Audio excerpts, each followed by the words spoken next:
आज इस वीडियो में हम कंपेयर करने जा रहे हैं इंडिया के दो बड़े बैंक्स को। एक है एसबीआई, दूसरा है एचडीएफसी बैंक। देखो, अगर आपको अपना एक सेविंग्स अकाउंट ओपन करना है और आप कंफ्यूज हो या फिर आप कंपैरिजन देखना चाहते हो कि भाई एचडीएफसी आपके लिए ज़्यादा बेहतर रहेगा कि एसबीआई ज़्यादा बेहतर रहेगा, तो दोनों की जो इंपॉर्टेंट डिटेल्स हैं कि किस में आपको क्या फैसिलिटी मिलती है, किस में क्या फीचर्स हैं, फीस एंड चार्जेस कितने हैं, सारी चीज़ें मैंने बहुत सिंपल तरीके से लिख के रखी हैं दोनों की, जिन्हें देखने के बाद आप इजीली डिसाइड कर पाओगे कि भाई आपके लिए कौन सा वाला बेहतर रहेगा। तो चलो वीडियो को स्टार्ट करते हैं। अब देखो, दोनों का कंपैरिजन आपके सामने है। लेफ्ट में एचडीएफसी बैंक है, राइट में है एसबीआई, और सारी चीज़ें मैंने यहाँ पे लिखी हुई हैं, लेकिन और भी जो इंपॉर्टेंट चीज़ें हैं वो मैंने येलो कलर से हाईलाइट करके रखी हुई हैं। तो स्टार्ट करते हैं हम मिनिमम मंथली एवरेज बैलेंस से कि भाई आप अकाउंट ओपन करवाओगे तो आपको अपने अकाउंट में कम से कम कितना बैलेंस मेंटेन करके रखना होगा। पहले एचडीएफसी की बात करते हैं।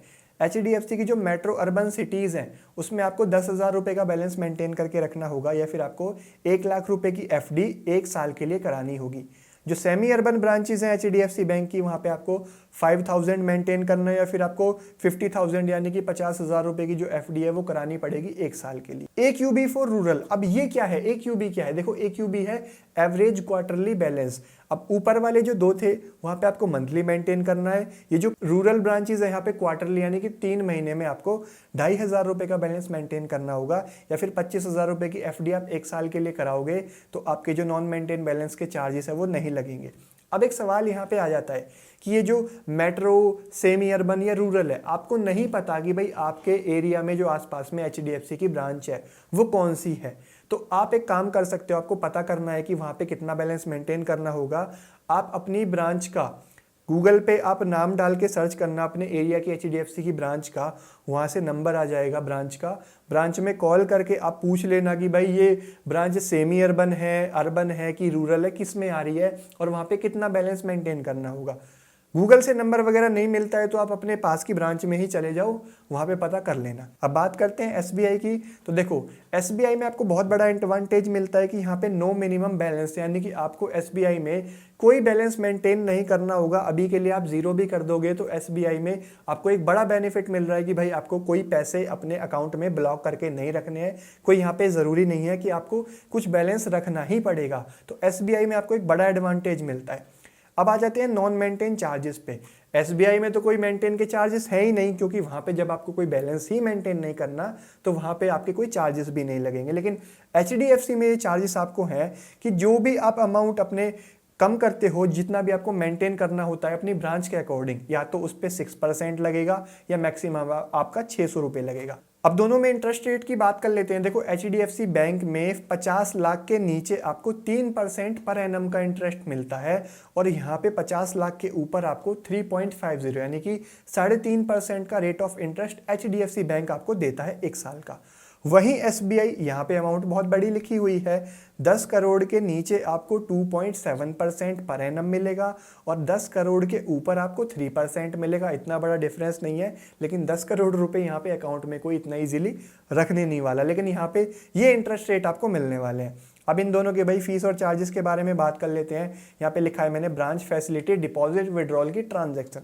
मतलब कि इसका मतलब ये होता है जब आप अपना अकाउंट ओपन करा लेते हो दोनों में से किसी एक में भी, तो आप ब्रांच में जाके या तो पैसे डिपॉजिट करते हो या विड्रॉ करते हो। सेविंग अकाउंट में उसकी भी लिमिट होती है कि भाई आप 1 महीने में 2 बार, 3 बार, 4 बार या कितनी बार ब्रांच में जाके पैसे डिपॉजिट कर सकते हो और विड्रॉ कर सकते हो। तो एचडीएफसी बैंक की लिमिट है कि 1 महीने में आप 4 ट्रांजैक्शन फ्री कर सकते हो, 4 डिपॉजिट की, 4 विड्रॉ की। और उसके बाद अगर आप एक ही महीने में डिपॉजिट करोगे या बाद में फिर विड्रॉ करोगे, तो देखो मैंने हाईलाइट किया हुआ है 150 रुपीज़ प्लस एप्लीकेबल टैक्सेस, इस पे 18% जीएसटी और ऐड कर लेना, वो आपको पर ट्रांजैक्शन का देना पड़ेगा। अब ये 4 वाली फ्री कंप्लीट कर लेते हो 1 महीने के अंदर, तो फिर वो आपको यहाँ पे देना पड़ेगा। अभी एसबीआई की मैं बात करूँ ना, देखो यहाँ पे ट्रांजैक्शन लिमिट का एक अलग क्राइटेरिया है। इसमें आप अमाउंट कितनी मेंटेन रखते हो अपने अकाउंट में उसके बेसिस पे। देखो, अगर आप अपने अकाउंट में 25,000 रुपये तक बैलेंस रखते हो तो आपको महीने में 2 फ्री ट्रांजैक्शन करने के लिए मिलेंगी। 25,000 से 50 तक रखते हो तो आपको 10 फ्री मिलेंगी। 50,000 से 1,00,000 तक रखोगे तो 15 मिलेंगी, और 1,00,000 से ऊपर बैलेंस रखोगे तो अनलिमिटेड आप मंथली जो ट्रांजैक्शन है वो अपने अकाउंट में कर सकते हो, कैश डिपॉजिट की भी और विड्रॉ की भी। अब यहाँ पे उसके बाद चार्जेस भी आपके लगेंगे। देखो यहाँ पे अगर आपकी लिमिट पूरी हो जाती है, फ्री लिमिट कंप्लीट हो जाती है, आप कम ही बैलेंस रखते हो, तो आपकी 50 रुपीज प्लस जीएसटी पर ट्रांजैक्शन का चार्ज यहाँ पे एसबीआई के अंदर लगेगा। अब यहाँ पे मैंने लिखा है डिपॉजिट और विड्रॉल लिमिट। जैसे कि आपको ट्रांजैक्शन लिमिट मिलती है, ऐसे ही डिपॉजिट और विड्रॉल की अमाउंट की भी लिमिट मिलती है कि भाई आप एक महीने में कितनी अमाउंट तक अकाउंट में डिपॉजिट कर सकते हो और कितनी अमाउंट तक अकाउंट में आप जो है वो यहाँ पे विड्रॉ कर सकते हो। तो एचडीएफसी बैंक में भाई आप 2 लाख रुपए तक एक मंथ में जो डिपॉजिट है या विड्रॉ कर सकते हो, और अगर उसके ऊपर आप ट्रांजैक्शन करोगे तो आपको 1000 रुपए पे 5 रुपए पर ट्रांजैक्शन के अकॉर्डिंग देना पड़ेगा और मिनिमम आपको 150 रुपीज़ का चार्ज लगेगा। इसको और सिंपल तरीके से करते हैं। देखो, आपने 2 लाख रुपए डिपॉजिट कर लिया, विड्रॉ कर लिए, उसके बाद अगर आप और डिपॉजिट करते हो या विड्रॉ करते हो तो पर 1000 पे 1000 पे आपको 5 रुपए और एक्स्ट्रा देने पड़ेंगे और मिनिमम आपको 150 रुपए का तो चार्ज लगेगा ही लगेगा। उसके ऊपर आपका जितना जाएगा वो 5 रुपए पर 1000 के हिसाब से यहाँ पे जाएगा। और वहीं एसबीआई में देखो, यहाँ पे भी आपको 2 लाख रुपीज पर मंथ की जो लिमिट है वो मिलती है, लेकिन उसके ऊपर अगर आप करते हो तो यहाँ पे 50 रुपी प्लस जीएसटी है, इसमें थोड़े चार्जेस कम है, तो यहाँ पे आपको कम मिल रहा है, इसमें 150 मिल रहा है, यहाँ पे 50 मिल रहा है।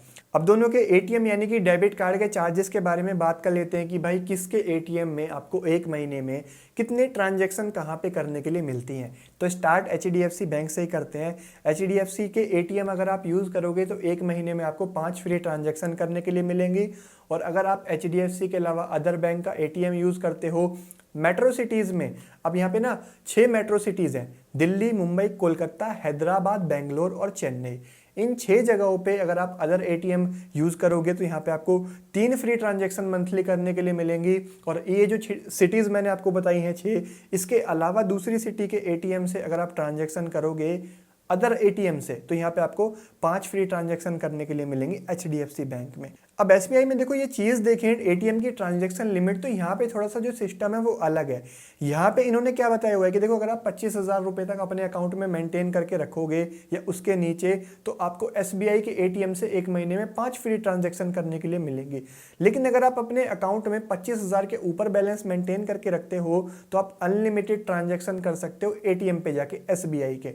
और अगर दूसरा किसी बैंक का एटीएम यूज़ करते हो तो आपको एक महीने में यहाँ पे भी आपको 5 फ्री ट्रांजैक्शंस मिलने वाली है। अब वो आप कर लेते हो तो उसके बाद चार्जेस की बात करें, देखो एचडीएफसी बैंक में आपको 21 rupees plus GST cash withdrawal पे लगेगा, ये फ्री ट्रांजैक्शन कंप्लीट करने के बाद। और अगर आप बैलेंस चेक करते हो ये सब, तो आपको 8.50 यानी कि 8.5 रुपये प्लस जीएसटी जो भी निकल के आएगा वो आपका बैलेंस चेक करने का चार्ज लगेगा। एसबीआई की बात करें तो यहाँ पे आपको फाइनेंशियल ट्रांजैक्शन, मतलब कि अगर आप कैश वगैरह निकालते हो तो 10 रुपीज़ प्लस जीएसटी लगेगा एसबीआई के एटीएम में फ्री ट्रांजैक्शन कंप्लीट करने के बाद में। और अगर आप दूसरे बैंक का एटीएम यूज़ करते हो तो यहाँ पे आपको 20 रुपीज़ प्लस जीएसटी देना पड़ेगा अदर बैंक के एटीएम में। अब 5th नंबर पे एक इंटरेस्टिंग चीज़ मैंने लिखी हुई है, number of branches and ATMs. भाई ये भी काफ़ी मैटर करता है कि दोनों में किसके कितने ब्रांचेज हैं। एचडीएफसी बैंक की ब्रांचेस की बात करूं तो 7,945 ब्रांचेस हैं और एचडीएफसी बैंक के 20,000 प्लस एटीएम्स है पूरे इंडिया के अंदर।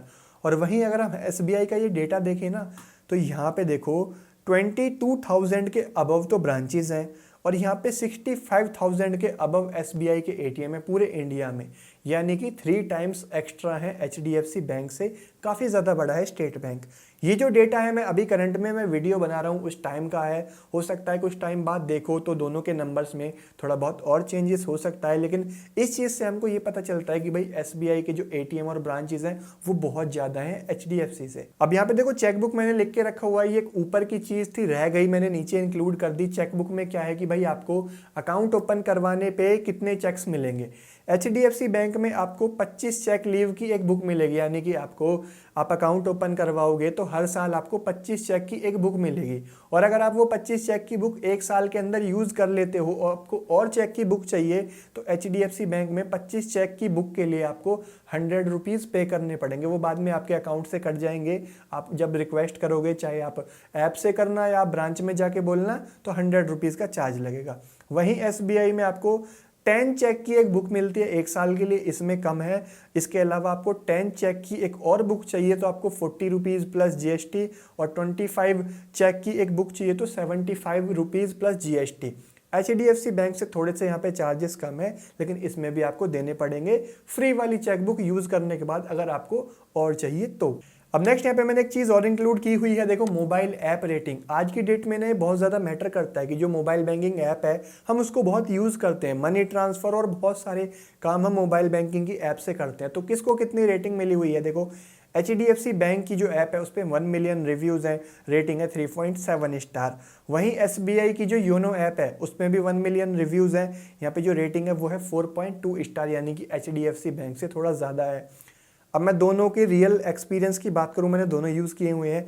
SBI योनो की ऐप बहुत अच्छी है, उसके अंदर बहुत सारे फीचर आपको मिल जाते हैं, लेकिन HDFC की जो ऐप है आज की डेट में वो थोड़ा सा आउटडेटेड लगती है, लेकिन इंपॉर्टेंट जितनी भी चीज़ें हैं वो सारी आपके उसके अंदर हो जाती हैं। अब यहाँ पे जो रेटिंग है वो इसीलिए कम है क्योंकि ऐप थोड़ा सा आउटडेटेड फील होता है, लेकिन इंपॉर्टेंट चीज़ें आपकी सारी इसके अंदर भी हो जाएंगी। अब इन दोनों की हमने काफ़ी सारी चीज़ों के बारे में बात कर ली है। एक चीज़ रह जाती है एंड में जो कि बहुत ज़्यादा इंपॉर्टेंट है कि भाई इन दोनों में कस्टमर सर्विस किसकी ज़्यादा बेहतर है। ये एक बहुत ज़रूरी चीज़ है। देखो काफ़ी सारे लोगों को पता भी होगा कि किसकी बेहतर है, फिर भी SBI देखो एक गवर्नमेंट बैंक है और HDFC बैंक एक प्राइवेट बैंक है।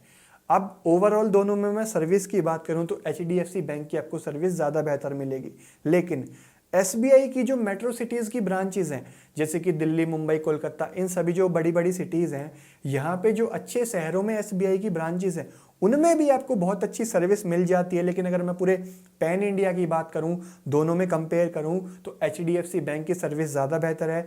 SBI की जो रूरल ब्रांचेज हैं वहाँ पे आपको बहुत ख़राब सर्विस मिलती है। तो अगर सर्विस की बात आती है तो यहाँ पे HDFC बैंक ज़्यादा बेहतर है क्योंकि वो एक प्राइवेट बैंक है। सवाल ये है कि आपको किस में अकाउंट ओपन करना चाहिए। देखो आपको मेंटेन बैलेंस की कोई दिक्कत नहीं है, आप पैसे अच्छे खासे रख लोगे, आपको फैसिलिटी अच्छी चाहिए तो आपको HDFC में अकाउंट ओपन कराना चाहिए। और आपको भाई आपको अपने पैसे ब्लॉक करके रखने नहीं हैं, आपको ज़्यादा बैलेंस नहीं मेंटेन करके रखना है, आपको कम चार्जेस वाला बैंक चाहिए, जैसा कि अभी हमने इन दोनों को कंपेयर किया। HDFC बैंक से SBI के चार्जेस थोड़े कम हैं, तो कम चार्जेस और बैलेंस नहीं मेंटेन करना, बड़ा नेटवर्क चाहिए, ज़्यादा ब्रांचेस, ज़्यादा आपको ATMs चाहिए, तो ऐसे में SBI में आप अपना अकाउंट ओपन करा सकते हो। अब डिसीजन आपका है। सारी चीज़ें मैंने आपको सिंपल तरीके से बताने की कोशिश करी है। होपफुली आपको ये वीडियो पसंद आया होगा, काफ़ी बड़ा हो गया, तो जल्दी से इस वीडियो को खत्म करते हैं। अच्छा लगा हो तो लाइक ज़रूर कर देना, चैनल पर नहीं तो सब्सक्राइब करके बेल आइकन प्रेस कर लेना इस तरीके की और वीडियोज़ देखने के लिए ऐसे सिंपल तरीके से। और आप चाहो तो भाई मुझे इंस्टाग्राम पे भी फॉलो कर सकते हो, उसका लिंक आपको नीचे इस वीडियो के डिस्क्रिप्शन में मिल जाएगा। मैं मिलता हूँ आपसे एक नई वीडियो में, तो के लिए थैंक यू, बाय बाय।